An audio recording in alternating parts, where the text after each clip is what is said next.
Avvalambor assalomu alaykum. Men Namangan oblast Pop tumanidan keldim. So'fxo'lov Akramjonman.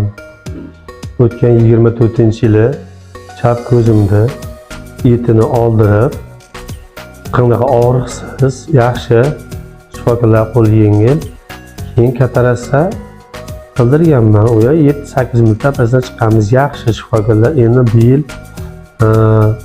o'ng ko'zimda ham et bor edi, uni oldirib, bir oydan so'ng mana o'ng ko'zimda ham kataraksiya qildirdim.